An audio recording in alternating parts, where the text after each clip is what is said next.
Hello, I am Dr. P. Rashmita from Sri Vishishta Super Speciality Ayurveda Hospital. So, ఈ రోజు మనం discuss చేసుకునే topic piles. Piles is nothing but hemorrhoids అంటాము. ఇది స్త్రీలలో చాలా కామన్గా చూస్తున్నాము. ఎస్పెషలీ ప్రెగ్నెన్సీలో ఇట్లాంటి సిమ్టమ్స్ అనేది చాలా మటుకు అట్లీస్ట్ 70-80% ప్రెగ్నెంట్ ఉమెన్లో ఈ పైల్స్ రావడం చాలా కామన్ ఉంటుంది. సో దాని గురించి భయపడాల్సిన అవసరం లేదు. ఇన్ కేస్ ప్రెగ్నెన్సీలో రాకపోయినా కానీ పోస్ట్ డెలివరీలో కూడా ఈ పైల్స్ అనేది చాలా కామన్గా చూస్తున్నాం. సో పైల్స్ ఆర్ హీమోరాయిడ్స్ ఇది అన్నది డిఫరెంట్ స్టేజెస్ ఉంటాయండి, దీనికి గ్రేడ్స్ అంటాము. సో ఫస్ట్ డిగ్రీ హీమోరాయిడ్స్ కానీ, సెకండ్ డిగ్రీ హీమోరాయిడ్స్ కానీ, థర్డ్ డిగ్రీ హీమోరాయిడ్స్ కానీ ఇలా మనకి స్టేజెస్ అన్నట్టుగా ఉంటుందన్నమాట. సో బేసిక్గా ఇంటర్నో ఎక్స్టర్నల్ హీమోరాయిడ్స్ కూడా ఉంటాయి. సో ఇవి ఎట్లా గుర్తించవాలి, దాని ఎట్లా సిమ్టమ్స్ ఉంటుంది and at the same time దాని కాజెస్ ఏంటో దాని గురించి మనం ఈరోజు డిస్కస్ చేసుకుందామండి. సో బేసిక్గా దీని సిమ్టమ్స్ ఎట్లా ఉంటాయి అంటే, మనకి మోషన్ వెళ్ళే దారిలో అంటే మల విసర్జన మార్గం దగ్గర మోషన్ పాస్ చేస్తున్నప్పుడు బ్లీడింగ్ రావటం కానివ్వండి, లేదా ప్రొట్రూజన్ ఆఫ్ మాస్ అంటే ఏమవుతుంది అంటే బయట మనకి మాంసంలాగా తగలడము, అది ప్రొలాప్స్డ్ హెమరాయిడ్స్ అంటారనమాట.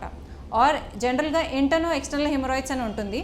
అందులో ఎట్లా ఉంటుంది అంటే మనకి మోషన్ పాస్ చేస్తున్నప్పుడు ఆ ప్రొలాప్స్డ్ మాస్ అనేది బయటికి రిలీజ్ అవుతుంది. At the same time motion evacuation అంటే మోషన్ పాస్ చేసుకున్నాక తర్వాత ఆ బయట మాస్ అనేది అదంతలో అది లోపలికి వెళ్ళిపోతుంది. ఆర్ సమ్ టైమ్స్ ఫింగర్ పెట్టి లోపల మనం దాన్ని పుష్ చేయాల్సి వస్తుంది అనమాట. సో దాన్ని ఇంటర్నో ఎక్స్టర్నల్ హెమరాయిడ్స్ అంటాము. అండ్ జనరల్గా ఏమవుతుంది అంటే ఈ బ్లీడింగ్ అనేది చాలా డ్రాప్ వైజ్ పడడం కానీ, లేదంటే సివియర్గా బ్లీడింగ్ అవ్వడం కూడా ఉంటుంది. అలాంటి కేసెస్లో ఎట్లా ఉంటుంది అంటే సివియర్ బ్లీడింగ్ అయిపోయి బాడీలో ఉన్న హెమోగ్లోబిన్ కూడా చాలా తగ్గిపోయే అవకాశాలు ఉంటుంది, which can cause lot of other complications కూడా. సో ఇలాంటి సిమ్టమ్స్ ఏదైనా ఉంటే మీరు థరోగా ఫిజికల్గా ఎగ్జామిన్ చేయించుకున్నాక దానికి తగ్గట్టుగా మెడిసిన్స్ వాడితే చాలా బెటర్గా ఉంటుంది.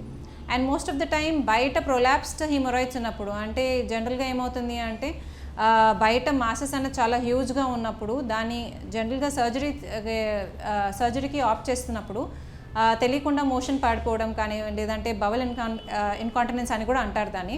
అలాంటి సిమ్టమ్స్ తొందరగా కనపడే అవకాశాలు ఉంటుంది. బట్ మన ఆయుర్వేదిక్ చికిత్సలో ఎట్లా ఉంటుంది అంటే బేసిక్గా క్షారసూత్ర అనే ట్రీట్మెంట్ ఉంటుందండి.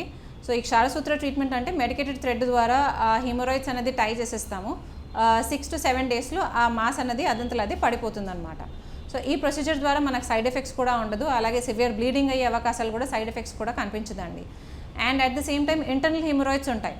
ఇంటర్నల్ హెమరాయిడ్స్ ఉన్నప్పుడు ఆ డిగ్రీ బట్టి, ఎగ్జామినేషన్ బట్టి ఆ డాక్టర్ అనేది డిసైడ్ చేస్తారు వెదర్ వాళ్ళకి ఓరల్ మెడికేషన్స్ ద్వారా సరిపోతుందా, లేదా సివియర్ ఉన్నప్పుడు బ్లీడింగ్ చాలా హెవీగా ఉన్నప్పుడు దానికి క్షారకర్మ అనే ట్రీట్మెంట్ ఉంటుందండి. ఈ క్షారకర్మ ట్రీట్మెంట్ ఏంటంటే మెడికేటెడ్ ఆల్కలైన్ ప్రాపర్టీస్ అనేది అక్కడ అప్లై చేయడం, ఆ హెమరాయిడ్స్ పైన అప్లై చేయడం ఉంటుంది. వాటి ద్వారా దాన్ని మొత్తం డ్రై అప్ చేస్తుంది అనమాట. సో వీటిల్లో ఏంటి అంటే కొన్ని స్టేజెస్ బట్టి అంటే ఫిజికల్గా పేషెంట్ని ఎగ్జామిన్ చేసుకున్నాక డాక్టర్ డిసైడ్ చేస్తారు. సో దాన్ని బట్టి ఒకవేళ చాలా ఎర్లీ స్టేజెస్లో ఉన్నప్పుడు మనం దాన్ని ఓరల్ మెడికేషన్స్ ద్వారానే అట్లీస్ట్ ఒక 2 to 3 months of oral medications along with proper diet అనేది ఎక్స్ప్లెయిన్ చేయడం జరుగుతుంది. దాని తర్వాతే మనకి ప్రాపర్ బెటర్ రిజల్ట్స్ అనేదిగా అబ్జర్వ్ చేయడం జరుగుతుందండి. So coming back to treatment, మెయిన్గా ఈ ఏవైతే స్టేజెస్ ఉన్నాయో వాటి బట్టి మనం ట్రీట్మెంట్ ఇచ్చాక కూడా సైమల్టేనియస్గా పేషెంట్ అనేది ఒక ప్రాపర్ డయట్ ప్లాన్ అనేది అబ్జర్వ్ చేయడం జరుగుతుందండి. Because most of the time common causes of ఈ హెమరాయిడ్స్ చెప్పాలి అంటే వన్ ఈజ్ డ్యూరింగ్ ప్రెగ్నెన్సీలో వచ్చే ఛాన్సెస్ ఎక్కువగా ఉంటుందండి. పోస్ట్ డెలివరీ, నార్మల్ డెలివరీ తర్వాత ఈ రెక్టమ్ మీద చాలా ప్రెషర్ పడుతుంది కాబట్టి దాని తర్వాత కూడా వాళ్ళకి హెమరాయిడ్ సిమ్టమ్స్ అనేది చూడడం జరుగుతూ ఉంటుంది. ఇది కాకుండా కొంతమందిలో ఎవరైతే మలబద్ధక సమస్యతోని గురి అవుతున్నారో వాళ్ళల్లో కూడా ఈ పైల్స్ అనేది చాలా కామన్గా చూస్తున్నాం. Because most of the time ఏమవుతుంది అంటే వాష్రూమ్లో గంటల కొద్దీ స్పెండ్ చేస్తూ ఉంటారు. కొంతమందికి ఏంటంటే వాష్రూమ్లో కూర్చొని న్యూస్ పేపర్ చదివే అలవాటు కూడా ఉంటుంది. సో అట్లీస్ట్ ఒక 20 to 30 minutes మీరు వాష్రూమ్లో స్పెండ్ చేస్తున్నప్పుడు అక్కడ దాని మీద యానల్ ఆరిఫైస్ మీద ప్రెషర్ ఎక్కువ పడడం వల్ల ఈ హెమరాయిడ్స్ అనేది తొందరగా రియకర్ అయ్యే ఛాన్సెస్ ఉంటుంది. అండ్ ఇంకోటి ఏంటి అంటే మలబద్ధక సమస్య ఉన్నప్పుడు మనకి యానల్ ఆరిఫైస్ పైన బాగా ప్రెషర్ పడడం వల్ల కూడా ఇంటర్నల్ హెమరాయిడ్స్ అనేది స్టార్ట్ అవుతుంది. ఆ ఇంటర్నల్ హెమరాయిడ్స్ అనేది గుర్తించకుండా మామూలుగా వేడి వల్ల బ్లీడింగ్ అవుతుంది అని చాలామంది స్త్రీలలో చూస్తున్నాము. దాన్ని అశ్రద్ధ చేస్తూ ఉంటారండి. సో దాన్ని అట్లాగే నెగ్లెక్ట్ చేస్తూ ఉంటే ఆ ఇంటర్నల్ హెమరాయిడ్స్ పైన ప్రెషర్ పడి ఇంటర్నల్ నుంచి ఎక్స్టర్నల్ హెమరాయిడ్స్కి వచ్చే అవకాశాలు ఎక్కువగా ఉంటుంది. సో ఇలాంటి సిమ్టమ్స్ ఉన్నప్పుడు ఏంటి అంటే ఫస్ట్ థింగ్ మీరు దాన్ని కరెక్ట్ చేసుకోవాల్సింది అండి మీది మలబద్ధక సమస్య అండి. దాని తర్వాతే మనకి ప్రాపర్ రిజల్ట్స్ అనేది కనిపిస్తుంది. సో ఎప్పుడైతే మీరు డాక్టర్ని కన్సల్ట్ అవుతారో ఫస్ట్ థింగ్ ఏంటి అంటే డాక్టర్ అడ్వైస్ చేస్తుంది ఏంటి అంటే మీ డయట్ ప్రకారంగా ప్రాపర్ హెల్దీ లైఫ్ స్టైల్ అన్నది ఫాలో అవ్వాల్సి వస్తుంది. So sedentary lifestyle habits వల్ల ఏమవుతుంది అంటే ఆటోమేటిక్గా వాళ్ళకి మోషన్ హార్డ్ రావటము, at the same time irregular sleep ఉండడము, మల్టిపుల్ రీజన్స్ ఉంటాయి కాన్స్టిపేషన్ రావడానికి. So one of the basic common symptoms of constipation రావడానికి గల కారణాలు చెప్పాలి అంటే ఇర్రెగ్యులర్ ఈటింగ్ హ్యాబిట్స్ ఉండొచ్చండి, or too much of spicy or non vegetarian food, or irregular sleep habits అంటే రాత్రంతా మెలుకోవడము, లేదంటే లేట్ నైట్ వరకు పనులు చేసుకొని ఎర్లీ మార్నింగ్స్ పడుకోవడము. వీటి వల్ల మనకి సర్కాడియన్ రిథమ్ అంటే మన స్లీప్ సైకిల్ అనేది దాన్ని దెబ్బతింటుంది కాబట్టి ఆటోమేటిక్గా మన బైవల్ హ్యాబిట్స్ పైన అది ఎఫెక్ట్ పడుతుంది. సో మెయిన్ థింగ్ ఏంటి అంటే మన డైజెస్టివ్ సిస్టమ్ అనేది కరెక్ట్ చేసుకోవాలి. అది ఎప్పుడు పాసిబుల్ అవుతుంది? మీరు టైంకి ఆహారం తీసుకోవడము, టైంకి మీరు నిద్రపోవడము, అట్ ద సేమ్ టైం తీసుకున్న ఆహారంలోనే పీచు పదార్థాలు ఎక్కువగా ఉండడం, వాటి ద్వారానే మనకి ఈ కాన్స్టిపేషన్ అంటే మలబద్ధక సమస్య కరెక్ట్ చేసుకోవచ్చు. అది మాత్రం మనం కరెక్ట్ చేసుకుంటే ఆటోమేటిక్గా మనం తీసుకునే ఓరల్ మెడికేషన్స్ ద్వారా, అట్లాగే మన physical activity or life style చేంజెస్లో కొంచెం మోడిఫికేషన్స్ తీసుకుంటే ఆటోమేటిక్గా మనకు బెస్ట్ రిజల్ట్స్ ఉంటుందండి. అండ్ ఇంకోటి ఏంటి అంటే చాలామందికి డౌట్ ఉంటుంది ఆయుర్వేదిక్ ట్రీట్మెంట్ ద్వారా మనకి పర్మనెంట్ సొల్యూషన్ ఉంటుందో లేదో అని. అలాంటిది ఏమి ఉండదండి. డెఫినెట్గా మనకి పర్మనెంట్ సొల్యూషన్ ఉంటుంది. బికాజ్ మనం రూట్ కాజ్ నుంచి మనము దాన్ని ట్రీట్ చేయడం జరుగుతుంది కాబట్టి డెఫినెట్గా 100% రిజల్ట్స్ అనేది కనిపిస్తుంది. అండ్ ఇంకోటి ఏంటి అంటే ఫిజిషియన్ అంటే ఆయుర్వేదిక్ ఫిజిషియన్ అనేది మెయిన్గా మేము అడ్వైస్ చేస్తుంది ఏంటి అంటే పూర్తిగా ట్రీట్మెంట్ అయిపోయాక కూడా వాళ్ళకి ఆయుర్వేదిక్ డయట్ అనేది డెఫినెట్గా వాళ్ళకి అందించడం జరుగుతుందండి. ఆ అడ్వైజ్ అనేది కరెక్ట్గా ఫాలో అయితే మళ్ళీ ఇది రిపీట్ అవ్వకుండా 100% రిజల్ట్స్ అనేది మనం ఖచ్చితంగా పేషెంట్స్లో చూస్తూనే ఉంటాం.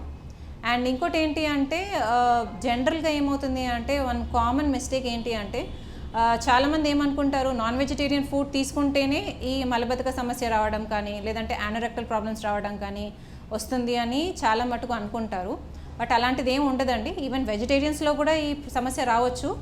బికాజ్ ఏంటి అంటే వాళ్ళ ఇర్రెగ్యులర్ స్లీపింగ్ హ్యాబిట్స్ కానివ్వండి, లేదంటే తీసుకున్న ఫుడ్లోనే ఈ మధ్య junk food too much of chats, panipuri కానీ లేదంటే ఈ బర్గర్స్, పిజ్జాస్ అనేది మైదా ఆర్ ఫ్రైడ్ ఫుడ్స్ తినడం చాలా అలవాటు అయిపోయింది. ఎస్పెషలీ సాఫ్ట్వేర్ ప్రొఫెషనల్స్లో చూస్తాము. అండ్ ఈవెన్ స్టూడెంట్స్లో కూడా the tender age of 10 or 11 years వాళ్ళకి కూడా మనకి ఈ యానోరెక్టల్ ప్రాబ్లమ్స్ అనేది చాలా మటుకు పేషెంట్స్ అనేది కనిపిస్తున్నారు. ఎస్పెషలీ స్త్రీలలో టీనేజర్స్లో చాలామంది చదువు కంటిన్యూస్గా లాంగ్ టర్మ్స్ అంటారు కానివ్వండి, లేదంటే continuous sitting kind of job చేస్తున్న వాళ్ళలో ఒకటే చోట కూర్చొని ఉండడం వల్ల అక్కడ సర్క్యులేషన్ అనేది ఎఫెక్ట్ అవుతుందండి. వాటిల్లో కూడా అలాంటి పేషెంట్స్లో కూడా ఈ కామన్గా ఈ హిమరాయిడ్ సిమ్టమ్స్, యానోరెక్టల్ అదర్ ప్రాబ్లమ్స్ అనేది చాలా మటుకు అబ్జర్వ్ చేయడం జరుగుతుంది. సో ఇలాంటి సిమ్టమ్స్ ఉన్నప్పుడు, ఇలాంటి వాళ్ళకి లైఫ్ స్టైల్ హ్యాబిట్స్ ఉన్నప్పుడు అది లైఫ్ స్టైల్ మోడిఫికేషన్స్ చేంజెస్ చేసుకుంటేనే మనకి ఇది రాకుండా చూసుకోవచ్చు. సో ఎస్పెషలీ బ్యాంకర్స్లో, సాఫ్ట్వేర్ ప్రొఫెషనల్స్లో ఆర్ డ్రైవర్స్లో కంటిన్యూస్గా సిట్టింగ్ కైండ్ ఆఫ్ జాబ్ ఉన్న వాళ్ళకి జనరల్గా సజెస్ట్ చేస్తుంది ఏంటి అంటే మధ్యలో మీరు బ్రేక్స్ తీసుకోండి. బ్రేక్స్ తీసుకొని కాస్త 2 minutes వాక్ కానీ ఒక 5 minutes వాక్ కానీ చేసుకొని మళ్ళీ వచ్చి మీ రెగ్యులర్ వర్క్కి షిఫ్ట్ అవ్వడం కానివ్వండి, అది చాలా మటుకు బెనిఫిషియల్ ఉంటుంది. అండ్ ఇంకోటి ఏంటి అంటే డీహైడ్రేషన్ కండిషన్ వల్ల కూడా ఈ కాన్స్టిపేషన్ రావచ్చు. బికాజ్ ఫుడ్ తీసుకున్నా కానివ్వండి, ఎక్కువగా వాటర్ ఇంటేక్ లేకపోవడం వల్ల కానివ్వండి, ఆర్ మెయిన్గా ఏంటి అంటే ద్రవ పదార్థాలు తక్కువ తీసుకోవడం వల్ల కానివ్వండి, ఈ problem digestive system problems, issues అనేది ఎక్కువగా చూస్తాం. సో ఎక్కువగా water at least 2 to 3 liters of water intake తీసుకోవడం, బటర్ మిల్క్ తీసుకోవడము, ఎస్పెషలీ ఎవరైతే యాసిడిటీ తోని సఫర్ అవుతున్నారో ఇలాంటి సిమ్టమ్స్ ఉన్న వాళ్ళలో ఈ ద్రవ పదార్థాలు తీసుకుంటే కూడా బెటర్ రిజల్ట్స్ ఉంటుంది.